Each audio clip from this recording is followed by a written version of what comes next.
बुधवार की सुबह आमतौर पर मैं कहता हूं हफ्ते का मिड पॉइंट, पर इस बार हफ्ते का मिड पॉइंट है नहीं, क्योंकि इस हफ्ते शनिवार को भी करना है हम लोगों को कामकाज। पर मंडे के बढ़िया एक तरफा मूव्स के बाद कल जो था मंगलवार के दिन मामला कुछ लड़खड़ाता हुआ नजर आया। खुलने के बाद हमने जरूर नए रिकॉर्ड उच्चतम स्तर जड़े। 24-30 पॉइंट निफ्टी दिखाई है, 30 पॉइंट के आसपास मजबूती के साथ एक समय निफ्टी कामकाज कर रहा था, पर उसके बाद अचानक मुनाफा वसूली का दबाव इंट्राडे में 22,000 के लेवल्स के नीचे भी स्लिप होते हुए नजर आए। एक समय 27 पॉइंट ऊपर वाला निफ्टी 127 पॉइंट नीचे कामकाज कर रहा था। वो तो बंद होते होते केवल 1/3% के दबाव के साथ ही फाइनली सेशन की समाप्ति हुई। हाँ, इस उठा पटक के बीच वो बाजार में काफी सारी अटकलें सब देखा होगा आपने। राम मंदिर से जोड़ के निफ्टी के लक्ष्य और टारगेट्स की बात करी गई थी। 22 तारीख को जनवरी में 2024 में राम मंदिर का इनॉग्रेशन, तो बाजार ने टारगेट बनाया था 22,124 का। कल का इंट्राडे चार्ट रखिएगा निफ्टी का, प्रिसाइसली यही कल का इंट्राडे हाई था। तो भाई राम मंदिर को तो सलामी दे दी निफ्टी ने। हाँ, नए हाइस पर यह जरूर है कुछ मुनाफा वसूली, कुछ प्रॉफिट टेकिंग, कुछ एग्जॉशन, कुछ कंसोलिडेशन, जिसको जैसे रखना है, लेकिन स्क्रीन पे क्लियरली एविडेंट था। 5 दिनों की बैक टू बैक तेजी पर कल ब्रेक लगता हुआ नजर आया और ब्रॉडर मार्केट्स अपनी जगह, वो एक बार एडवांस डिक्लाइन स्क्रीन पे रखिएगा। ब्रॉडर मार्केट्स अपनी जगह, पेन तो था ही था, साथ में बाजार के कुछ पुरानी तेजी वाले बुल मार्केट के स्टॉक्स भी कल ठंडे पड़ते हुए नजर आए। ये देखिए ब्रेथ आपकी स्क्रीन पे, तो थोड़ी चिंताएं थी। आज इंपॉर्टेंट सेशन है, ग्लोब की कई सारी इंटरेस्टिंग चीजें एक साथ हमें डाइजेस्ट करनी है। वो यूएस का 3 दिनों के ब्रेक के बाद, एक्सटेंडेड वीकेंड के बाद जो सेशन शुरुआत हुई, कमजोर जो शुरुआत हुई, उस पर रिएक्ट करना है। वहां पे bond yield, dollar index inch up कर रहे हैं। खैर वो इंच अप कल शाम को कर गए थे जब भारतीय बाजार पिट रहे थे। वो रीजन एक था कि यूएस से क्यूज गड़बड़ाते ही चले जा रहे थे, पर उन पे रिएक्ट करना है। आज सुबह की ताजा तस्वीर और रेड सी क्राइसिस, और प्लस वो आपने हेडलाइन में पढ़ा होगा, पाकिस्तान पे ईरान ने अटैक ड्रोन्स और मिसाइल्स के थ्रू। तो ऑलरेडी फ्रजाइल जो मिडिल ईस्ट की टेंशन और मूड माहौल बना हुआ था, वो हौती पे अटैक्स और सब कुछ जो हो रहा था गाजा पट्टी पे, उस पे ये और तड़का जोड़ दीजिए, जियोपॉलिटिकल कंसर्न्स और माउंट होते हुए। और ये सब रिएक्ट करेंगे हम लोग जब आज निफ्टी बैंक की एक्सपायरी की तैयारी, निफ्टी बैंक की एक्सपायरी, साथ में एचडीएफसी बैंक के उन इंपॉर्टेंट नंबर्स पर हमें खुलते ही रिएक्ट करना है, जिसका निफ्टी पे 13%, निफ्टी बैंक पे 33% का वेटेज है। और एडीआर दिखा सकते हैं तो दिखाइएगा, वो रिएक्शन क्लियर ही दिखेगा आपको किस तरह का। वो सब पे आऊंगा, आगे डिटेल में चर्चा करूंगा। आज निफ्टी के एशियन पेंट्स, एलटीआई, माइंडट्री जैसे नंबर्स अवेटेड है। चाइना, कल जाते जाते क्यूज अच्छे आ रहे थे, मेटल्स आउट परफॉर्म कर रहे थे। आज असल टेस्ट है, कई सारे इंपॉर्टेंट आर्थिक आंकड़े चाइना के आज रिलीज होते हुए नजर आएंगे दिन के दौरान। ये सब आज प्राइस इन करना है, और इन सब का निचोड़ है गिफ्ट निफ्टी गांधीनगर से 170 पॉइंट के तगड़े प्रेशर के साथ, एक गैप डाउन के साथ आज वेडनेसडे के दिन भारतीय बाजार अपने सेशन की शुरुआत करेंगे। तो एक पेनफुल शुरुआत के लिए हमें ब्रेस अप करना है। हर्षदा बगल में बैठी हैं, ये सारे ग्लोबल मूड माहौल का प्रेजेंट करेंगी आसान शब्दों में हमारे लिए। वीरू बताएंगे जब मामला लड़खड़ा रहा है तो अब अप्रोच क्या रखता है, इस पेन में, इस दबाव के बाद कौन से लेवल्स वॉच आउट करने और नेट निफ्टी, निफ्टी बैंक की को कैसे स्ट्रेटेजाइज करना है। लेकिन पहले हर्षदा के पास चला जाए और समझा जाए ये सब कुछ का निचोड़ हुआ क्या, ग्लोब में क्या इंपॉर्टेंट हमारे। Ashish good morning, Viru good morning. आपको याद होगा कल सुबह भी हम मेंशन कर रहे थे कि बॉन्ड यील्ड जो है वो करीब 4% के आसपास ट्रेड कर रही है, और दरअसल वहीं से कॉन्फिडेंस ऑफ क्राइसिस स्टेम होता हुआ दिखाई दिया है। तो बॉन्ड यील्ड वही की वही है, वहां पर कुछ ज्यादा बदलाव नहीं देखने को मिला है। अब 2-3 बयान आए हैं जिसको लेकर क्लियरली नर्वसनेस बनती हुई दिखाई दी, इसीलिए अमेरिकी मार्केट्स में हमने देखा वो सेल साइड की पोजीशन। लेकिन ये बिकवाली दरअसल यूरोप से शुरू हुई थी। यूरोप में भी कल अगर आप गौर करेंगे इंट्राडे में अच्छा खासा करेक्शन देखने को मिला। इनफैक्ट जर्मनी, फ्रांस और यूके के मार्केट्स करेक्ट होते हुए दिखाई दिए, क्योंकि डावोस में जो स्टेटमेंट्स आ रही हैं कि यहां से आगे इंटरेस्ट रेट्स को लेकर क्या स्टांस रहेगा, वो थोड़ी सी मार्केट को नर्वस कर रही हैं। तो बेसिकली कल ईसीबी मेंबर फ्रांसवा गाल्हाओ ने वर्ल्ड इकोनॉमिक फोरम के मंच पे कहा कि इंटरेस्ट रेट्स में क्या हम जीत गए हैं इन्फ्लेशन को नियंत्रण में रखने के लिए, it's too early to declare a victory, यानी कि अभी भी काम बाकी है, आप जल्दबाजी बिल्कुल ना करें, प्रीएम्प्ट ना करें कि स्टांस क्या रहेगा। उसके बाद हमने देखा क्लियरली यूरोपीय मार्केट्स में थोड़ा सा करेक्शन बना। अगर आप अमेरिका का हाल देखेंगे तो वहां पर भी करेक्शन रहा। इनफैक्ट डाउ जोन्स पर ज्यादा दबाव बनता दिखाई दिया था वर्सेस नैस्डैक और एस&पी, और वो भी दरअसल बैकफुट पर ही ट्रेड करते हुए दिखाई दे रहे थे। वहां पर सिचुएशन यही उभर कर आ रही है कि आईएमएफ ने स्टेटमेंट दिया है कि अब तक यूएस इकोनॉमी ने जो भी ट्रांजिशन मॉनेटरी पॉलिसी का हुआ है उसका 75% का इम्पैक्ट देख लिया है, 25% आगे और भी आना बाकी है। जो लगातार अब तक हम कह रहे थे कि जैसे जैसे इन्फ्लेशन नीचे आएगा वैसे वैसे स्टांस चेंज होगा, लेकिन वो हायर फॉर लॉन्गर वाली सिचुएशन का जो इम्पैक्ट है 75% अब तक इकोनॉमी ने देख लिया है, अब 25% आना बाकी है। उसके बाद इस बयान के बाद दरअसल यूएस 10 ईयर यील्ड 4% पर और स्टिकी हो गई है। 2 ईयर यील्ड में भी हमने देखा ये करीब करीब 4.12% या फिर 4.2% के काफी करीब आ गई। तो इन आंकड़ों को देखकर क्लियरली इक्विटी मार्केट के ट्रेडर्स में भी थोड़ी सी नर्वसनेस बनती हुई दिखाई दी थी। आप शेयर्स में देखिए, बोइंग नियरली इंट्राडे में 7% करेक्ट होता हुआ दिखाई दिया था, यहां पर वेल्स फार्गो ने इसे डाउनग्रेड कर दिया है। कई सारे बैंकों के जो नंबर्स आए हैं उसमें आप गौर करिएगा, मॉर्गन स्टैनली ने एक रेवेन्यू बीट दिखाया है, गोल्डमैन सैक्स ने हमने देखा है कि वहां पर भी उम्मीद से बेहतर प्रदर्शन, लेकिन ऊपरी लेवल्स पर इन स्टॉक्स में कुछ कुछ करेक्शन देखने को मिला। हम एक चीज मेंशन कर रहे थे कि federal reserve governor Christopher Waller का भी दरअसल स्टेटमेंट कल आएगा, और कल उन्होंने यही कहा कि इंटरेस्ट रेट कट्स इस साल आते हुए दिखाई देंगे, लेकिन अपना टाइम लेगा फेडरल रिजर्व वो एक्शन में आने के लिए। तो इस समय वो भी उन्होंने माहौल बना दिया कि देखिए आप प्रीएम्प्ट ना करें, आराम से एक्शन लेते हुए दिखाई देंगे। रैपिडली कोई एक्शन नहीं देखने को मिलेगा, और ना ही उनको लगता है कि कोई ऐसी वजह है, कोई ऐसा कारण है कि तुरंत प्रभाव से वो रेट कट्स फटाफट आने चाहिए या फिर उनको टॉप एंड किया जाए। इनफैक्ट वो कह रहे हैं इन्फ्लेशन 2% के गोल को अचीव करने के स्ट्राइकिंग डिस्टेंस के करीब है, लेकिन वहां पर थोड़ा सा और समय लग सकता है। तो ये कुछ बयान आ रहे थे इकोनॉमी की सेहत को लेकर दरअसल, और वो रेट्स को लेकर एक इंडिकेशन आता हुआ दिखाई जो दे रहा था, उससे बॉन्ड डील पर क्लियरली हमने देखा है इम्पैक्ट आ रहा है, और उसका एक रिफ्लेक्शन आप इक्विटी मार्केट के ट्रेड में देख रहे हैं। ऑफ कोर्स चाइना से हम वो डेटा का इंतजार करेंगे, वो कभी भी आ सकता है, लेकिन साथ ही साथ कच्चा तेल जो हम देख रहे हैं $77 के आसपास आ चुका है। कुछ और ऑयल टैंकर्स रेड सी को अवॉइड कर रहे हैं, वो एक चीज़ है। दूसरी तरफ ईरान इराक के बीच भी टेंशन बढ़ती हुई दिखाई दे रही है, क्योंकि कुछ इराक और सीरिया के ठिकानों पर ईरान ने भी यहाँ पर क्लियरली हमले किए हैं, बैलिस्टिक माइल्स दागे हैं। तो काफ़ी कुछ हुआ है ओवरनाइट, और उसी का एक असर आज शायद गिफ्ट निफ्टी में भी देखने को मिला, 150 पॉइंट नीचे आ चुका है। तगड़ा प्रेशर है, ये पता नहीं है जो पॉलिटिक्स प्ले कर रही है क्या है, मुनाफा वसूली का बहाना बन गया, क्योंकि यूएस में जो हुआ वो कल हमने लार्जली डाइजेस्ट कर रखा है, तब और अब दिखाइएगा। इनफैक्ट कल जब यूएस के फ्यूचर्स हम लोग सेशन क्लोज कर रहे थे, आधे से 3/4% यूएस के तीनों फ्यूचर्स दबाव में थे। कल ही वो हमारे मार्केट बंद होने से पहले वहां की बॉन्ड यील्ड उचक के 4% के बियॉन्ड चली गई थी।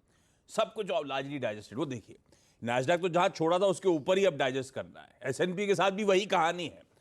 तो बहुत कुछ डाइजेस्ट कर रखा है यूएस के पेन को हमने ऑलरेडी कल फ्यूचर्स में, कल मार्केट्स में, ये ध्यान रखिएगा। पर ठीक है, वहां पे चिंताएं बढ़ रही हैं क्योंकि वहां का इन्फ्लेशन डेटा ने सारे समीकरण बिगाड़ दिए। पर इंटरेस्टिंग हो रहा है, रेड सी क्राइसिस, टैंकर्स और डाइवर्ट हो रहे हैं, जैसे हर्षदा मेंशन कर रही थी। जियोपॉलिटिकल रिस्क प्रीमियम ऑयल पे ऐड होता चले जा रहा है, पर प्राइसेस अभी ऑयल की वजह से बहुत ज्यादा बड़ी नहीं है। कहा जा रहा है ट्रेडर्स हार्ड एविडेंस चाह रहे हैं, अभी भी डिस्ट्रप्शंस रिलेटेड, अब तक वो आए नहीं है, वॉच आउट करने की जरूरत होगी। और हाँ, ये एक नया जियोपॉलिटिकल कंसर्न माउंट होता चले जा रहा है, ईरान के ड्रोन और मिसाइल अटैक्स पाकिस्तान पे। ये भी देखना है। पाकिस्तान कह रहा है हम वक्त आने पर सही जवाब देंगे, ईरान को रिटेलिएट करेंगे। ये इंटरेस्टिंग है। ये तो काफी एक्शन में आ गए क्योंकि सीरिया पर भी अटैक कर दिया, इराक पर भी कर दिया, पाकिस्तान पर भी कर दिया। एक इंटरेस्टिंग चीज नोटिस नहीं करी, जोड़ना चाहिए नहीं जोड़ना चाहिए, जयशंकर साहब 2 दिन के ईरान दौरे पे गए हुए थे, पता नहीं क्या पट्टी पढ़ाई काम हो गया। अच्छा वीरो, पहले निफ्टी लेकर आइए कल के स्क्रीन पे। बहुत बढ़िया, वो बेस को टेस्ट करा, बार बार टेस्ट करने के बाद रिबाउंड लेते हुए नजर आए, तो ब्यूटीफुली वो बेस वर्क करा, हमारा बेस 1 कल के ट्रेडिंग सेशन में। लेकिन अभी भी कुछ अनफिनिश्ड बिजनेस है, वो कल भी आप मेंशन कर रहे थे, मेरे ख्याल से 10 डेमा की बात करी थी आपने। क्या लग रहा है भाई साहब स्क्रीन्स को देख के, आज इस तरह के तगड़े गैप डाउन के साथ जब शुरुआत होगी तो मेरे समीकरण कैसे बैठ रहे होंगे और अप्रोच क्या होगा? गुड मॉर्निंग आशीष, गुड मॉर्निंग हर्षा। देखिए, फाइनल मैसेज देना है हमको आज 2 प्रोस्पेक्टिव से। पहले कल की अप्रोच पे आता हूं, फिर बात करूंगा आज। कल मेरी अप्रोच यही थी कि डे ट्रेड्स पे फोकस कीजिए, but we are too far from short term averages.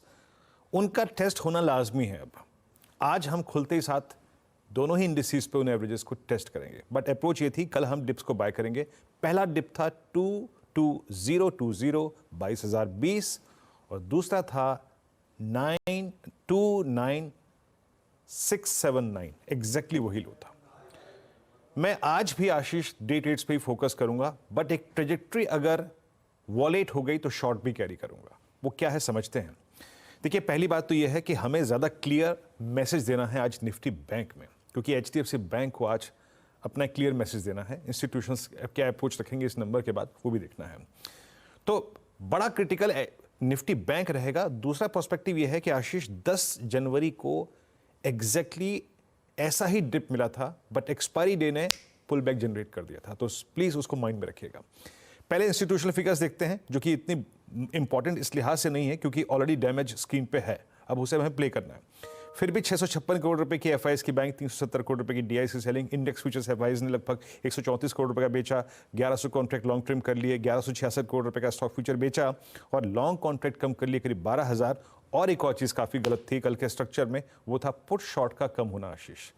Bank Nifty में भी और निफ्टी के लिए दोनों के प्रोस्पेक्टिव से ये अच्छा नहीं है कि उनकी तरफ से करीब 2 lakh put, short put base होता है, वो रिड्यूस हुई है। अप्रोच क्या रखूंगा? देखिए, अगेन डे ट्रेड पे फोकस करेंगे। प्लीज जरा ऑप्शंस के क्लस्टर्स को लेके आइएगा।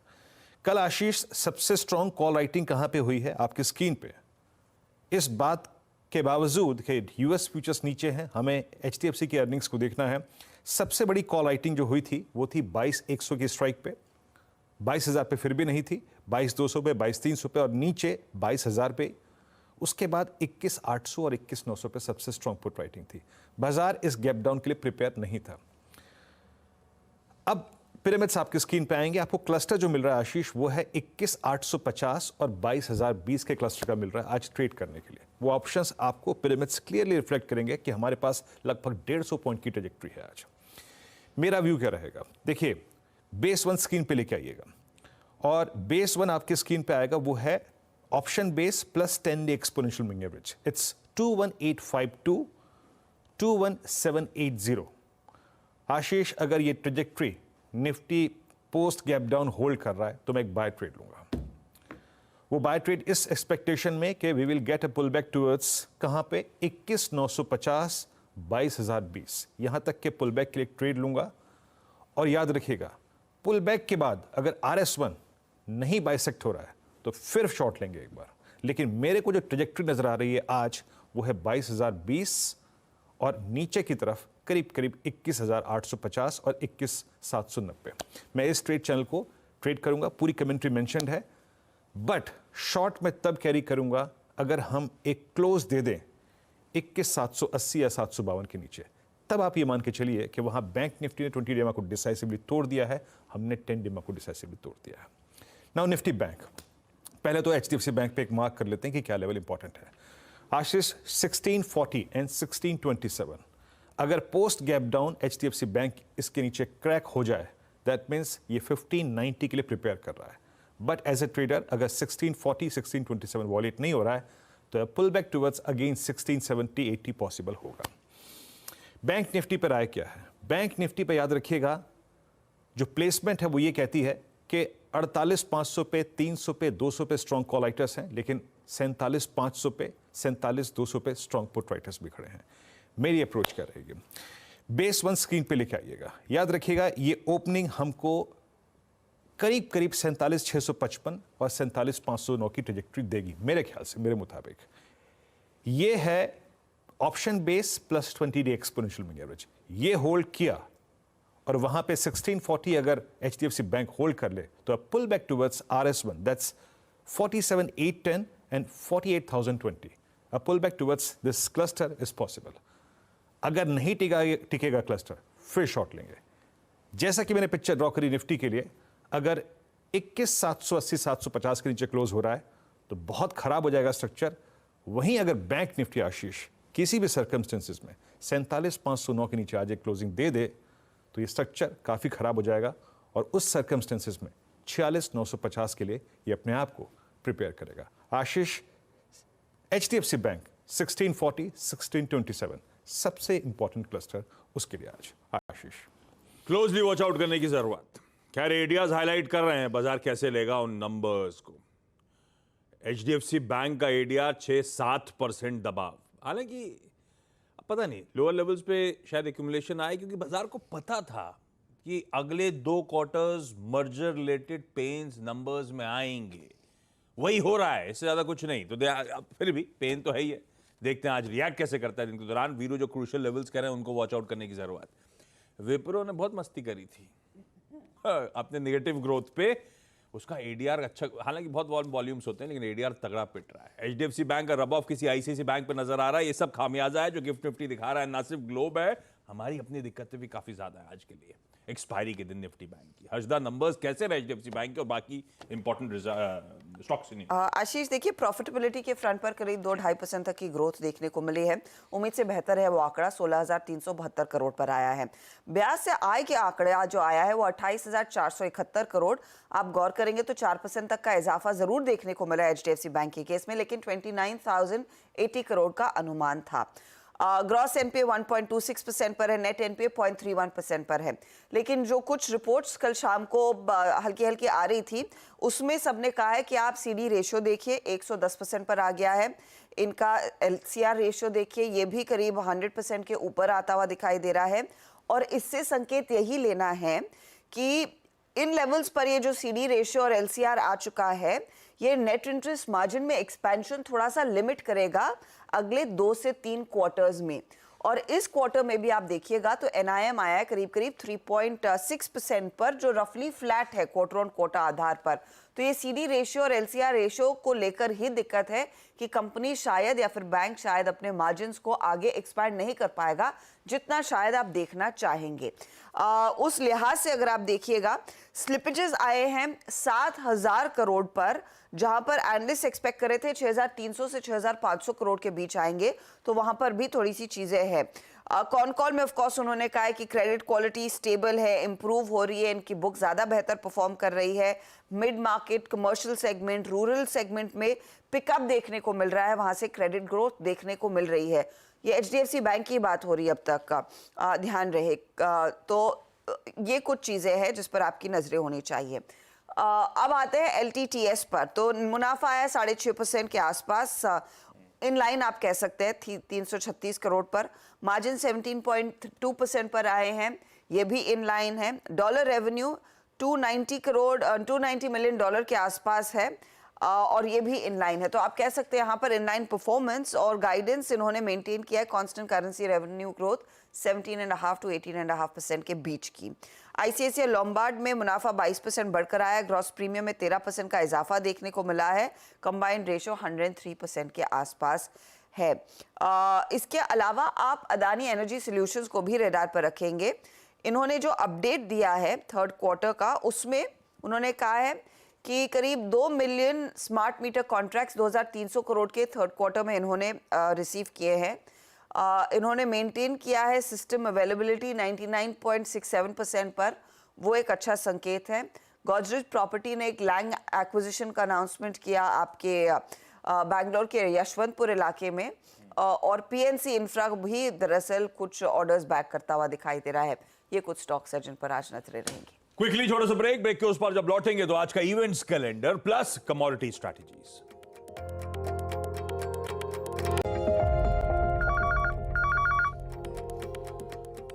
ब्रेक के बाद आपका स्वागत है।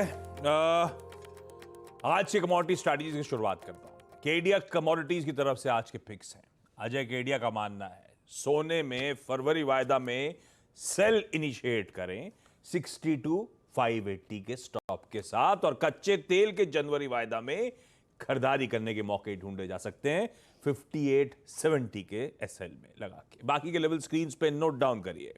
जहां तक आज का इवेंट्स कैलेंडर है, वेडनेसडे निफ्टी बैंक की वीकली एक्सपायरी, एशियन पेंट्स और एलटीआई माइंट्री के निफ्टी के 2 नंबर्स, वायदा में आईसीआईसीआई प्रूडेंशियल लाइफ इंश्योरेंस और ओरेकल फाइनेंशियल सर्विसेज, ये 2 नंबर्स। तो ये 4 इंपॉर्टेंट, बाकी कैश के भी बहुत सारे इंपॉर्टेंट है पर उस डिटेल लिस्ट पे जा नहीं रहा हूं।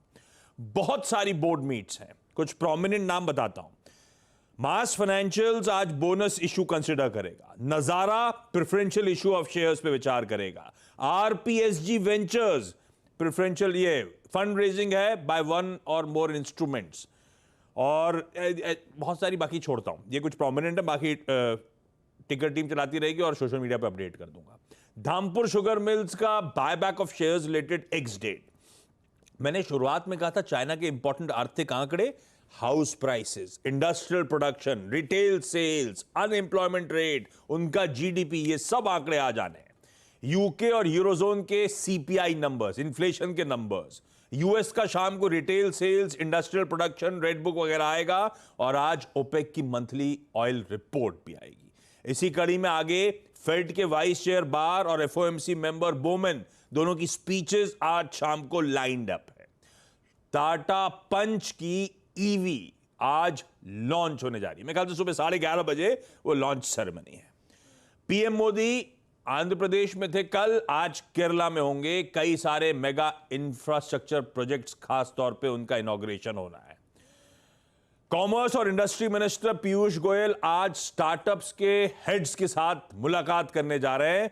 देश में स्टार्टअप सेक्टर को तूल देने पर यह मुलाकात हो रही है। इंडिया वर्सेस अफगानिस्तान आज तीसरा और आखिरी T20 मुकाबला शाम 7 बजे। रेड सी क्राइसिस, वो कॉमर्स मिनिस्ट्री आज एक high level inter ministerial meet करने जा रहा है। कैसे ट्रेड फ्रंट पे ये रेड सी रिलेटेड क्राइसिस, ये ऑनगोइंग प्रॉब्लम्स और टेंशंस में हम लोग आगे बढ़ेंगे। इस पे आज श्री मंदिरा परिक्रमा प्रकल्प यानी कि हेरिटेज कॉरिडोर प्रोजेक्ट जो ओडिशा का है, आज वो पुरी में इनॉग्रेशन होना है। मेगा सेरेमनी है। ओडिशा सरकार ने आज छुट्टी डिक्लेयर करी है राज्य में, और आज राम मंदिर में प्रवेश करेंगे भगवान राम लला। इस नोट पर आज के शो मॉर्निंग कॉल में इतना ही। ब्रेक के उस पार सीधा सौदा। जय सिया राम।